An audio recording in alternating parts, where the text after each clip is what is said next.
అన్న ఎలా ఉందన్న గేమ్ చేంజర్? ఇప్పుడే వస్తున్నా లోపల నుంచి గుమ్మని తిరుగుతున్నా తల. ఆ బ్యాక్గ్రౌండ్ మ్యూజిక్ ఎందుకు కొట్టాడు అసలు ఏందన్న సినిమా నాన్న అది. రామ్ చరణ్ అన్న పరువు తీసాడన్న నిజంగా. శంకర్ గారి పని అయిపోయిందన్న, ఇంకా కలంలో ఏం లేదు. ఊరికే సినిమాలు తీసి జనాల ఇట్లా డబ్బులు దబ్బడం తప్ప. అది ఒకటి మెట్లు తీద్దంటే ట్విట్టర్లో ఒక పోస్ట్ వచ్చింది, 185 కోట్లు అంట కలెక్షన్. దిల్ రాజు గారు అఫీషియల్గా పోస్ట్ అనౌన్స్ చేశారు. 185 కోట్లు వచ్చింది అన్న సినిమాకి. వాస్తవాలు మాట్లాడదాం, పక్కన పెడదాం. అంటే 666 మొన్న వచ్చిన దేవరా కన్నా ఎక్కువ వచ్చింది అన్న. నిన్న అఫీషియల్ పోస్ట్ కూడా ఫ్యాన్ మేడ్ చేశాడు, 400 కోట్లు 300 కోట్లు అని కలెక్షన్లు వచ్చాయా చెప్పండి.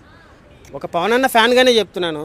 సినిమాలు అయితే తల నొప్పన్న నిజంగా. రామ్ చరణ్ గారు నిజంగా డ్యాన్స్ బాగుంది కానీ ఆ ధూప్ సాంగ్ ఏందన్న చెప్పండి. Main theatre Sudarshan artist Sudarshan theatre full గా లేదు నిన్న.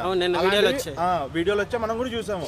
అలాంటిది 186 పోస్టర్, అది ఎంతవరకు కరెక్ట్ అంటారా? ఎలా అనిపిస్తుంది? ఇప్పుడు ఒక ఫ్యాన్ గా 186 చూసినప్పుడు హ్యాపీగానే అనిపిస్తుంది, పవన్ అన్న ఫ్యాన్ గా, మెగా ఫ్యామిలీ కాబట్టి. కానీ అందులో వాస్తవం కనపడట్లేదు కదా మనకి. యూఎస్ బుకింగ్స్ అంత లేదు.